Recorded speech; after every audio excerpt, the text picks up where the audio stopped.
बिस्मिल्लाहिर्रहमानिर्रहीम। अस्सलामुअलैकुम नाज़रीन, आज की वीडियो में बात करेंगे कि बिलाखिर पाकिस्तान ने आलमी महाज में हिस्सा डालना शुरू कर दिया। अहम खबर आ रही है कि पाकिस्तान नेवी के जहाज़ जुल्फ़कार ने उर्दन की बंदरगाह काबा का दौरा किया और इसराइल के बिल्कुल करीब पड़ाव डाला, जिसे पाकिस्तान नेवी का एक बड़ा कारनामा कहा जाए तो गलत ना होगा। Pakistan naval ship PNC Zulfiqar का उर्दन की बंदरगाह का दौरा इस वक्त पर हुआ जब नई इसराइली हुकूमत की आमद के बाद बैतुल मुक़द्दस के करीब इंतहा पसंद यहूदियों और इसराइली फोर्सेस ने शेख जरा नामी इलाके पर धावा बोला था, जहां फ़लस्तीनियों और यहूदियों के दरमियान शदीद लड़ाई हुई। इस तरह अफगान तालिबान की फतूहात से खौफजदा अफगान कठपुतली हुकूमत अमेरिका से मदद मांगने वाशिंगटन पहुंच चुकी है। अफगान सदर अशरफ गनी की जो बाइडन से मुलाकात के फौरन बाद तालिबान ने तस्वीर जारी की है, जिसमें दिखाया गया है कि गजनी और कंधार रोड पर एक और फौजी अड्डा तालिबान के हाथ आ चुका है। इसी स्ना में वजीर आजम इमरान खान ने एक बार फिर अमेरिका को लाल झंडी लहराते हुए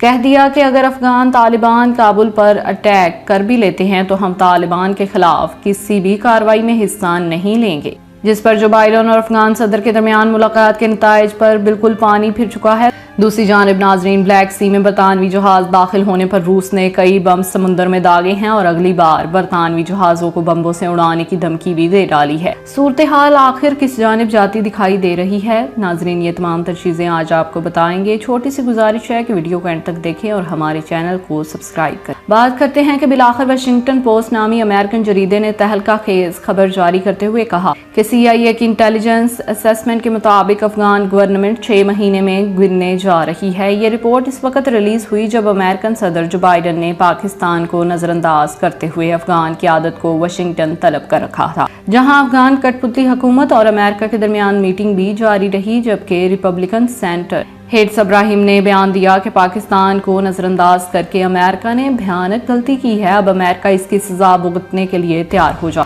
और अब इस सजा के भुगतने का टाइम आता जा रहा है। नाजरीन, रोजाना की बुनियाद पर अफगान फोर्सेस की पसपाई जारी है। हम बात यह है कि जो बाइडन और अशरफ गनी की मीटिंग के फौरन बाद अफगान तालिबान की फुटेजेस जारी की जा चुकी हैं, जिसमें दावा किया जा चुका है कि गजनी और कंधार रोड पर अफगान फौज के अहम तरीन फौजी अड्डे पर तालिबान का कब्जा हो चुका है और अमेरिकन फौज की कई गाड़ियां और हथियार तालिबान के हाथ लग चुकी हैं। तस्वीर में नजर आने वाली गाड़ी अमेरिकन फौज की है, जबकि असला नेटो फौज का है। नाजरीन, अमेरिकन जरीदे MBC न्यूज का कहना है कि जिस तरह तालिबान को फतह हासिल हो रही है, इस पर तालिबान भी हैरान हैं। जबकि तालिबान तर्जुमान ज़बीउल्लाह मुजाहिद ने MBC को इंटरव्यू देते हुए कहा है कि हमने जो अमन मुआहदा कर रखा हुआ है, इसका हमने पास रखा है। अमेरिका जैसे ही अफगानिस्तान से जाएगा, हम यहाँ पर तमाम सूबे और कंप्यूटर्स को कैप्चर कर लेंगे। वाज़ेह है कि अफगान सदर अशरफ गनी की meeting secretary defence general hosting के साथ भी हुई, जहाँ पर अफगान सदर अशरफ गनी ने रिपोर्ट दी है कि जितने भी अड्डे अमेरिका ने अब तक हमारे हवाले किए हैं वो सब हाथ से निकल चुके हैं। अगर काबुल भी हाथ से निकल गया तो बगराम एयरबेस, जो कि सबसे बड़ा एयरबेस है, वो भी हाथ से निकल सकता है, जिस पर अमेरिका ने बगराम एयरबेस को बचाने के लिए 650 फौजी वहाँ पर तैनात करने का ऐलान किया है। नाजरीन, अफगानिस्तान में अमेरिकन फौज का सबसे बड़ा अड्डा बगराम एयरबेस में वाक़या है, जिसे अमेरिका किसी भी सूरत नहीं छोड़ना चाहता। खास तौर पर इस वक्त जब इमरान खान ने फौजी अड्डे देने से इनकार कर दिया है। बगराम एयरबेस को न छोड़ने की दूसरी अहम वजह यह भी है कि पाकिस्तान, चाइना और दीगर ममालिक पर नजर रखी जाए, क्योंकि यह चीन के करीब वाक़या है। असल मुआरका तब शुरू होगा जब बगराम एयरबेस लेने के लिए जंग शुरू होगी, जिसके साथ ही अफगान तालिबान के तर्जुमान सुहेल शाहीन ने चीनी अखबार ग्लोबल टाइम्स को हाल ही में इंटरव्यू देते हुए कहा था कि हम CPEC के दुश्मनों के साथ नबर्द आज़मा हैं, हम सबको मुश्तरका तौर पर लड़ना होगा। इसी असना में न्यूयॉर्क टाइम को इंटरव्यू में इमरान खान ने एक बार फिर अमेरिका को पैगाम दे दिया कि डू मोर का टाइम गुजर चुका है, अब नो मोर होगा। हम अपनी सरजमीन अफगानिस्तान के खिलाफ इस्तेमाल करने की इजाजत नहीं देंगे। कल को तालिबान काबुल पर कब्जा कर लेते हैं तो तब भी हम तालिबान के खिलाफ कोई कार्रवाई नहीं करेंगे। ऐसी सूरत में हम सिर्फ अपने बॉर्डर को सील करेंगे ताकि मुहाजिरीन का जो सैलाब है वो पाकिस्तान में दाखिल ना हो सके। असल बात यह है नाजरीन के बॉर्डर को सील करने वाला बयान देकर इमरान खान ने अहम पत्ता खेला है, क्योंकि खुफिया ताकतों की कोशिश थी कि अफगानिस्तान की जंग को किसी तरह पाकिस्तान में दाखिल किया जाए। यही वजह है कि पाकिस्तान ने फैसला किया है कि बॉर्डर को मुकम्मल तौर पर सील कर दिया जाएगा ताकि ये जंग पाकिस्तान में दाखिल ना हो सके। अफगानिस्तान की की जंग अफगानिस्तान की ही सरजमीन पर लड़ी जाए। इसके साथ ही एक और अहम खबर ये भी है कि अफगान हुकूमत ने तालिबान से लड़ने के लिए जंगजुओं को भर्ती करने का ऐलान कर दिया है, यानी लोगों को भर्ती करके मलेशियाओं को तालिबान के खिलाफ इस्तेमाल किया जाएगा, जिसमें ईरानी प्रॉक्सी ग्रुप का भी अहम रोल होगा। इसका मतलब ये है कि जो हाल इराक और शाम का किया गया है और जहां दाइश के खिलाफ लड़ाई पर ईरान और दीगर मुमालिक ने अपने मलेशियाज उतारे और फिरका वाराना जंग की आग भड़काई, वही खेल अब अफगानिस्तान में खेलने की तैयारी हो रही है। हाल ही में जो वीडियोस अफगानिस्तान से मौसूल हो रही हैं, इनमें देखा जा सकता है कि हजारा कम्युनिटी यानी कि हजारा कबाइल को इकट्ठा करके इन्हें तालिबान के खिलाफ लड़ने के लिए तैयार किया जा रहा है, जिनके पीछे यकीनन ईरान की भी सपोर्ट है। ये हजारा कबाइल जिनके लोगों को ईरान और शाम में लड़ने के लिए भर्ती किया जाता रहा है, अब फिर एक बार इनको लड़ाने के लिए प्राइवेट मलेशिया के तौर पर अफगान हुकूमत भर्ती करने जा रही है, जिसके बाद अफगानिस्तान में फिरका वाराना